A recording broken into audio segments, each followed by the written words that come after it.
Hey Pixies, welcome to Manny's and Monsters. I love Halloween. I watch scary movies, scary TV shows all year round, and I thought this would be something fun and different to do for the Halloween season. Not every video will be like this, but my Monday videos and the last Thursday before Halloween, my videos will be formatted like this. I will have descriptions of the products I'm using on the screen.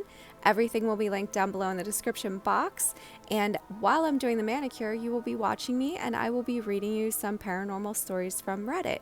So I hope that you like this. If you do, let me know down below.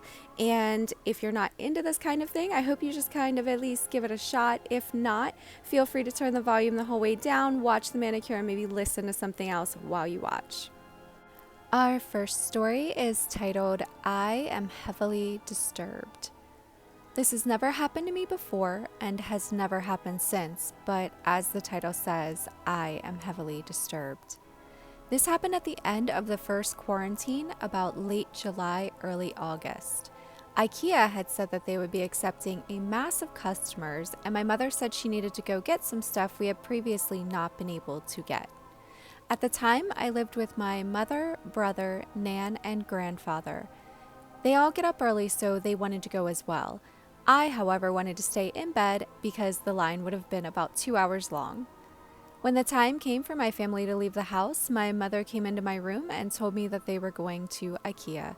I, being half asleep, just agreed with everything and didn't think much of it. But something felt off. I had that gut feeling as if someone was standing over me. But now that I think of it, it can't have been my mother because I could clearly hear her outside my door. They left the house and I was alone for about 4 hours. For the first 2.5, I just played on my PS4 with my friend. I then heard the distinct sound of my door being unlocked from the inside. The outside and the inside make different noises. I thought this was odd because I had one headphone off my ear just to hear when they got home. But it was still creepy how it was clearly being unlocked from the inside. I heard no noise for the next few minutes, so I went downstairs to say hello, but the door was still locked and still no one had got home. After about 10 minutes, I was playing on PS4 while telling my friend about it, when I heard my bedroom door open and felt the wind that it normally makes when it opens. I turned, but still no one was there. Now I was really starting to get freaked out. I thought it might have been from the lack of sleep I was getting at the time or just my imagination. Nothing happened for the next hour. Because I'm a junk food loving teenager, I constantly was going downstairs to get drinks and snacks, but this last time I did was the part that left me scared shitless. I walked downstairs to get food and drink. For some reason, I always have the feeling that someone is always behind me when going up or down the stairs. I started to walk back up them. As I reached the top of the stairs, I have to look down a hallway to my left, but I could see my door over the ledge before fully getting up the stairs. That was when I saw me, at my door, slightly cracked open with me, there, just staring. It had the facial structure of me and the same hair, but the facial features weren't mine. I ran out of the house and didn't go back in until my parents got home. Most of you probably won't believe this because it sounds like a common fake story, but it was there, clear as day, and that is why I'm scared of being home alone. Too many unexplained things have happened in my house while I'm home alone that has left a scar in my brain. But this one sticks out. This one is the worst. This one is burned into my memory. Our next story is titled, I Don't Think the Exorcism Worked. This happened around 13 years ago near Elizabeth Lake in California. My kids and I were looking to buy a house. There wasn't a lot in my price range, but in those days we just wanted a place to call our home. I remember that it was a sunny day, but it wasn't too hot, so we got new listings from the realtor and off we went. We had such high hopes and everything was going pretty well. We found a few hopefuls, but for some reason when it came down to the last house that was located on a hill, the realtor told us that she wouldn't be going up there with us. I asked her how we would be getting into the house and she told me for some reason that there was no point, so nobody ever locks it.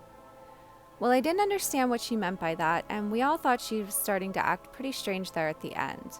But after looking at pictures of the place, we wanted to go look. The directions were simple: go up this winding road, passing 2 houses on the right, Up at the very top of the hill, overlooking an old, unused road, stood a large white two-story house with black trim. It looked a bit tired, and the yard was somewhat overgrown. We pulled into the driveway and sat there for a minute, staring at the bright red front door.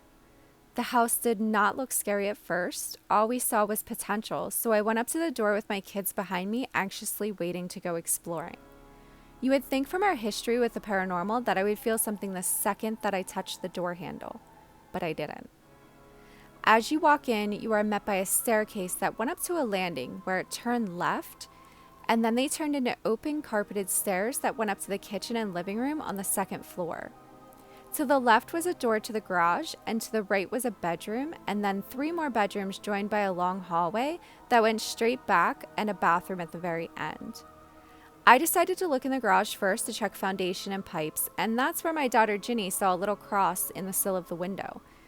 Then she noticed another one on the other window. Not thinking anything about it, she asked if she could keep them so she could make some earrings. I didn't see why not, after all they were left behind. As I started up the open stairs, I felt dizzy as if my world was upside down and I almost fell over. Grabbing the handrail, I sat down on the top step. My son Cody came barreling up the stairs and stopped halfway up, put his hand on his throat while making a face, and then ran up the rest of the way. I felt better, so I looked around some more with them. There were large windows everywhere and a door that opened to a balcony overlooking the cliff part of the back of the house where we stood for a bit taking in the beauty. But all of us got an uneasy feeling, so we went in to further check the place out. Cody was looking out the window in the living room where he kept picking things up, yelling at his sister that he found another one. My daughter started down the stairs and she lost her footing, and I remember stating that if we got the place, we would have to put in another handrail. I looked at the bedroom in the front thinking that would be my room.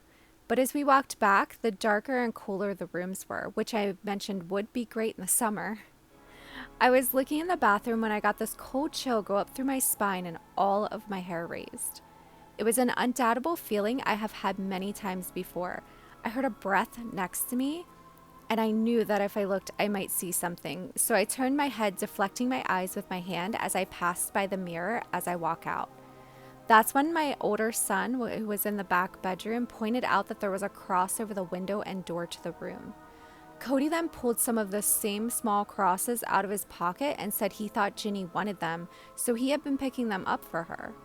I ran to the cross over the window and then to the door and told them that these crosses are different than the ones in his pocket.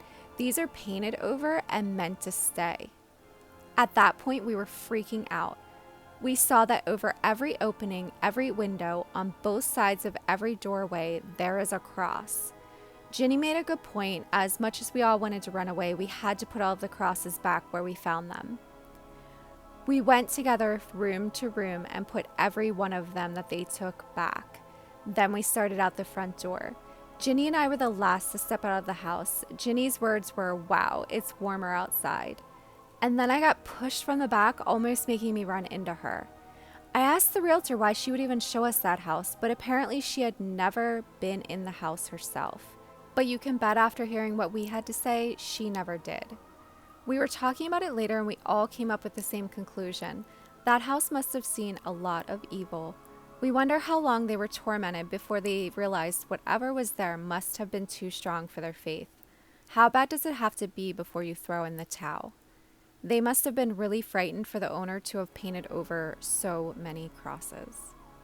Our next story is titled My Times in Mexico Encountering a Shape-Shifting Witch.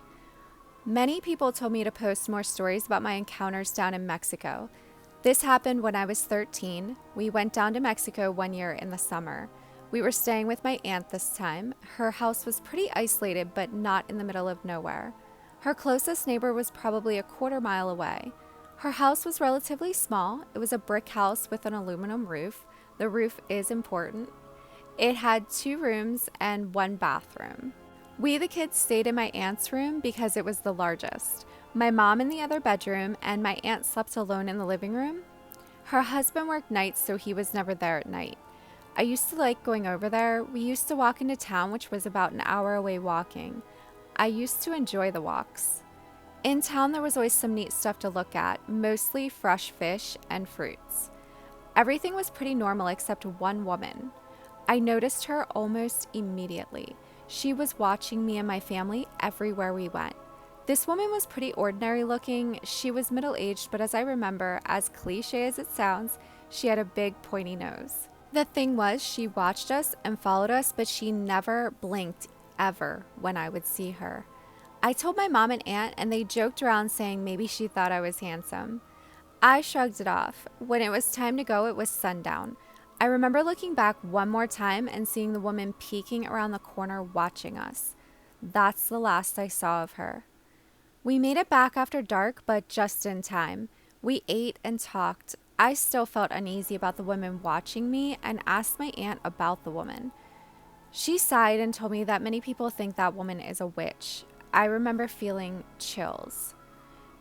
She said never go outside after dark, no matter what. When it was time to sleep, I just had an uneasy feeling and I kept thinking about that woman.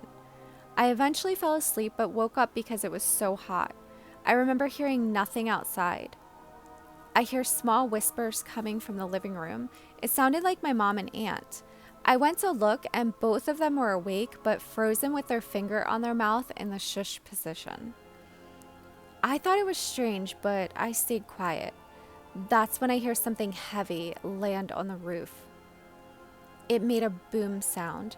Whatever it was heavy. Then you can hear something walking.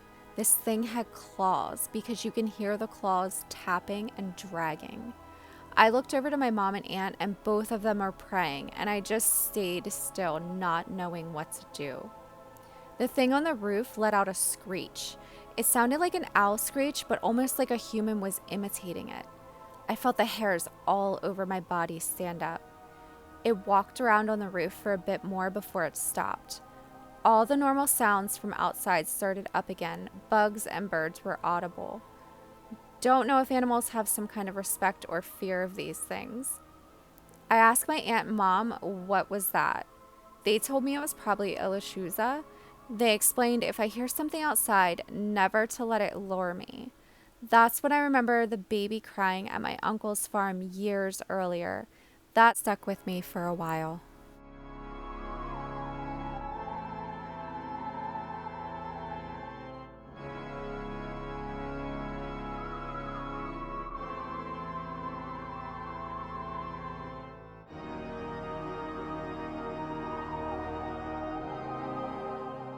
Okay, so we're all done. I finished up by applying the gel base and gel top coat to the remaining 4 fingers like I just showed you on my thumb.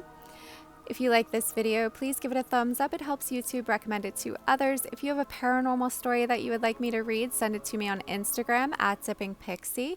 I also have a TikTok, which is DippingPixie. Make sure you are subscribed to the channel and have your notifications on. That's it for this one, guys, and I will see you in the next one.